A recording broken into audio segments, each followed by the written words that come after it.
another job that is needed for the turbo, but is a good idea anyway, is fitting an AFR gauge, air fuel ratio.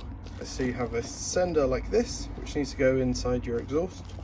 There's a little collar that welds onto your exhaust. So you need to find a suitable spot for your exhaust. I've just dropped this down, but I'm gonna put my sensor right here on this bend, so it sits just up here behind the gear selector. Some people go in front.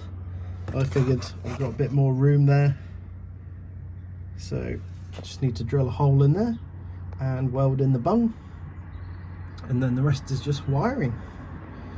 Pretty simple. Shouldn't take too long, hopefully, and then we should have some accurate air fuel ratio to help tune the car. I took the exhaust off to drill my hole. I've just refitted it just to check I've got enough room for my sensor and the wires, plenty of clearance, so I don't need to really worry about what kind of angle I need. You might notice that I haven't drilled it so it's horizontal. It needs to have at least 10 degrees up.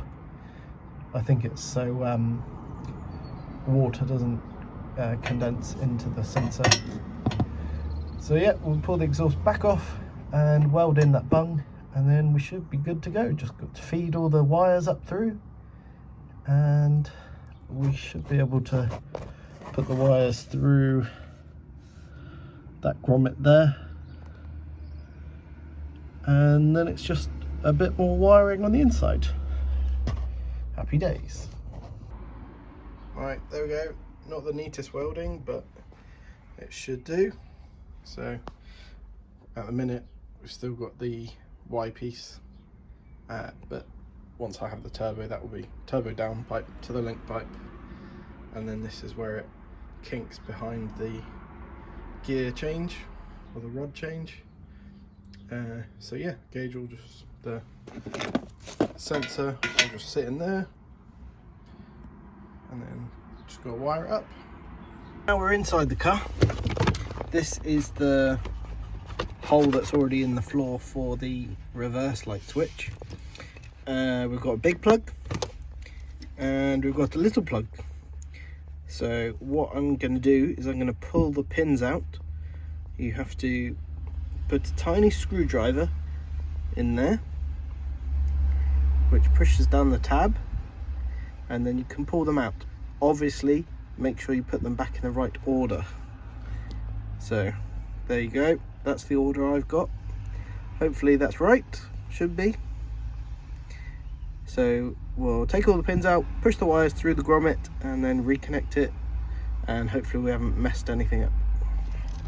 There we go, one sensor fitted, and then up through the grommet there. That's the gauge wired in. Apart from the wires going from the sensor,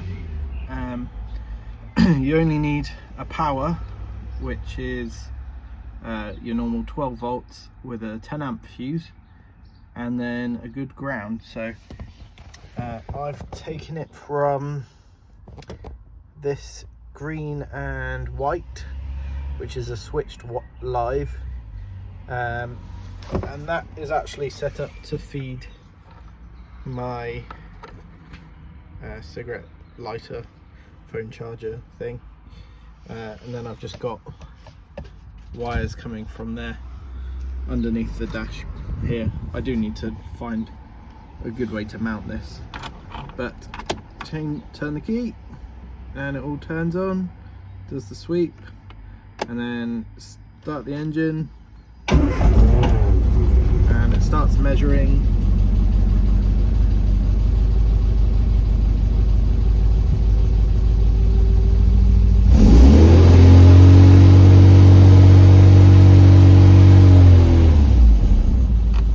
So yeah, it's working, and now we can start tuning from there.